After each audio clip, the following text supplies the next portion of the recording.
जहां देश में एक तरफ जेंडर इक्वालिटी की मांग चल रही है, अतुल सुभाष, मानव शर्मा, निशांत और न जाने कितने ही पुरुष महिला उत्पीड़न के चलते पहले ही अपनी जान देने को मजबूर हैं। और इसी बीच एक महान फेमिनिस्ट का दिल दहलाने वाला बयान सामने आया है जो वाकई चौंकाने वाला है।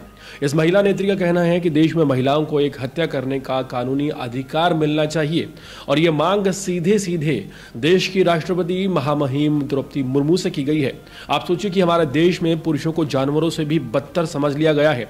महिलाएं जो कुत्तों और बाकी पालतू जानवरों को भी उनके मरने पर उनके मानव अधिकार की बात करती हैं, वो एक पुरुष की हत्या करने की कानूनी इजाजत मांग रही हैं, और वो भी किससे? राष्ट्रपति द्रौपदी मुर्मू से। राष्ट्रवादी कांग्रेस की महिला शाखा ने राष्ट्रपति द्रौपदी मुर्मू को एक पत्र लिखकर एक अजीब सी अपील की है। महिला विंग की अध्यक्षा रोहिणी खड़से ने राष्ट्रपति द्रौपदी मुर्मू को एक लेटर लिखकर महिलाओं को एक हत्या करने की छूट देने की मांग की है। रोहिणी महाराष्ट्र ने एनसीपी नेता एकनाथ खड़से की बेटी रोहिणी खड़से हैं और उन्होंने एक पत्र लिखा है, महिलाओं को एक मर्डर करने की अनुमति मिलनी चाहिए क्योंकि महिलाएं दमनकारी मानसिकता और बलात्कारी की मानसिकता को खत्म करना चाहती हैं। रोहिणी खड़से ने कहा है कि हम सभी महिलाओं की ओर से एक हत्या के लिए सजा में छूट मांग रही हैं, इस उद्देश्य से ताकि देश में और राज्य में कानून व्यवस्था कायम हो जाए। महाराष्ट्र की भाजपा सरकार पर निशाना साधते हुए रोहिणी खड़से ने जो मांग की है वो न सिर्फ चौंकाने वाली है, बाकी ये भी दिखाती है कि किस तरह से फेमिनिस्ट पुरुषों को देखते हैं। महिलाओं के अधिकारों और सुरक्षा को लेकर पूरे देश में चर्चा हो रही है। इसी संदर्भ में महाराष्ट्र से एक विवादित मामला सामने आ गया है। राष्ट्रवादी कांग्रेस पार्टी यानी कि एनसीपी शरद पवार गुट की महिला शाखा की नेता राष्ट्रपति द्रौपदी मुर्मू से एक पत्र लिखकर महिलाओं के खिलाफ बढ़ते अपराध के मद्देनजर हत्या करने पर सजा में छूट देने की मांग कर रहे हैं। पार्टी की महिला शाखा की अध्यक्षा रोहिणी खड़से ने इस पत्र में महिलाओं के खिलाफ हो रहे अत्याचारों का उल्लेख करते हुए खासकर मुंबई में एक 12 साल की बच्ची के साथ हुए दुष्कर्म की घटना का हवाला देते हुए उन्होंने आरोप लगाया कि राज्य सरकार की कानून व्यवस्था की स्थिति अत्यंत खराब है। एनसीपी ने पत्र में भारतीय सर्वेक्षण को भी उल्लेख करते हुए उसको बताया, जिसमें कहा गया कि भारत महिलाओं के लिए सबसे असुरक्षित देश बन चुका है। महिला हिंसा पर एनसीपी नेता की अपील जो है वो काफ़ी ज़्यादा हैरान करने वाली है। रोहिणी खड़से ने एक पत्र लिखा है और ये कहा है कि हमारे देश में महिलाओं को ये अधिकार होना चाहिए कि वो एक पुरुष का कत्ल कर सके। सोचिए कितनी ज़्यादा हैरान करने वाली बात है। जहाँ एक तरफ ये डिमांड की गई है कि महिलाओं को सुरक्षा दी जाए, वहीं दूसरी तरफ रोहिणी खड़से ये मांग उस वक्त कर रही है जब देश में महिला दिवस मनाया जा रहा था। महिला दिवस पर इस तरह की मांग करना ये मानसिकता को दिखाता है। अगर एक महिला दिवस पर यह डिमांड करती है कि महिलाओं को और ज़्यादा सुरक्षा दी जाए तो फिर भी समझ में आता। अगर एक बड़ी पार्टी की नेत्री जिसके पिता भी नेता रहे हैं ये डिमांड करती कि महिलाएं सुरक्षित नहीं हैं, कानूनों का और बेहतर तरीके से इस्तेमाल किया जाए तो भी बात समझ में आती। यहाँ पर डिमांड की जा रही है कि महिलाओं को एक कत्ल करने की इजाज़त दी जानी चाहिए, उसमें छूट दी जानी चाहिए। सोचिए कितनी हैरानी की बात है। और ये वो सो कॉल्ड फेमिनिस्ट नेत्रियां हैं जो खुलेआम देश के लोकतंत्र को ना सिर्फ अंगूठा दिखाती हैं, जो जेंडर इक्वालिटी की बात हमारे संविधान में की गई है उसको भी अंगूठा दिखाती हुई नजर आती हैं। संविधान जो खुले तौर पर यह कहता है कि हमारे देश में, हमारे राज्य में, हमारे समाज में महिला, पुरुष और सभी जातियां एक बराबर हैं। इक्वालिटी की बात है। अगर इक्वालिटी की बात है तो कैसे एक महिला नेत्री उठकर ये कहती है कि महिलाओं को ये हक होना चाहिए कि वो एक पुरुष का कत्ल कर सके।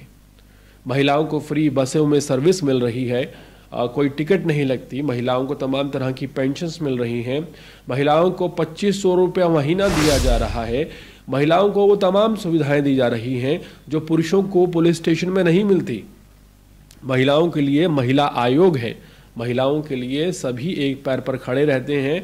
जब भी कोई चूक होती है महिलाओं के लिए हर तरह का विभाग अवेलेबल है, पुरुषों के लिए कोई भी नहीं है। लेकिन बावजूद इसके अब सो कॉल्ड फेमिनिस्ट महिलाओं को जो कि अपनी राजनीति चमकाना चाहती हैं ये हक चाहिए कि वो हमारे देश में उन पुरुषों को जो ऑलरेडी उत्पीड़ित हैं उन पुरुषों को जो 1 लाख से ज़्यादा की तादाद में साल में मरने वालों की संख्या में शामिल हो चुके हैं, अब ये हक चाहती हैं कि वो डायरेक्टली उन पुरुषों को मार सके।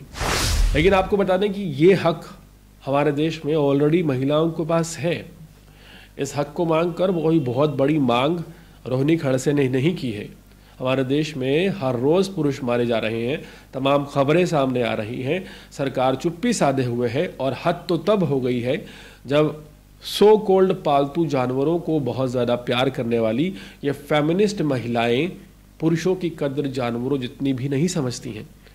सोचिए कैसे कोई लोकतांत्रिक देश में जहां जेंडर इक्वालिटी की बात बार बार की जाती है ये डिमांड कर सकता है कि महिलाओं को अब ये हक दे देना चाहिए कि वो एक पुरुष का कत्ल कर सकें और उन्हें सज़ा भी ना मिले। सोचिए अगर खुले तौर पर एक बड़े मंच पर राष्ट्रपति को ये लेटर लिखा जा सकता है तो पर्दे के पीछे या टेबल के नीचे ये सो कॉल्ड फेमिनिस्ट महिलाएं पुरुषों को लेकर किस तरह की सोच रखती होंगी। माना कि चंद पुरुष गलत हैं जो महिलाओं के साथ उत्पीड़न करते हैं, माना कि पुरुषों में ही वो अपराधी शामिल होते हैं जो महिलाओं के साथ दुष्कर्म करते हैं और उन्हें मार भी देते हैं, लेकिन उन्हें सज़ा भी होती है, कानून में प्रावधान भी है, कानून अपना काम करता भी है। लेकिन ये भी सच है कि आज उन्हीं कानूनों का दुरुपयोग करके जेंडर इक्वालिटी की वजह से हमारे देश में 1 लाख से ज़्यादा पुरुष हर साल अपनी जान देने पर मजबूर हो जाते हैं। सोचिए ये क्या कम था कि ऑलरेडी पुरुष पत्नियों के द्वारा बनाए गए उत्पीड़न कानूनों से जूझ रहे हैं, अब पढ़ी लिखी महिलाएं, पार्टी के पद पर विराजित महिलाएं अगर इस तरह की डिमांड्स करेंगी तो सोचिए कितनी शर्मनाक बात है। हवाला दिया गया है एक 12 साल की बच्ची का। सोचिए अगर उस बच्ची की सुरक्षा की फिक्र होती तो डिमांड की जाती कि सुरक्षा व्यवस्था को और ज़्यादा मजबूत बनाया जाए, और अगर हक दे भी दिया जाए तो क्या एक 12 साल की बच्ची किसी को मार सकती है या किसी को कुछ बिगाड़ सकती है? शायद बिल्कुल भी नहीं। उस 12 साल की बच्ची को फेमिनिस्ट के बारे में कुछ नहीं पता होगा।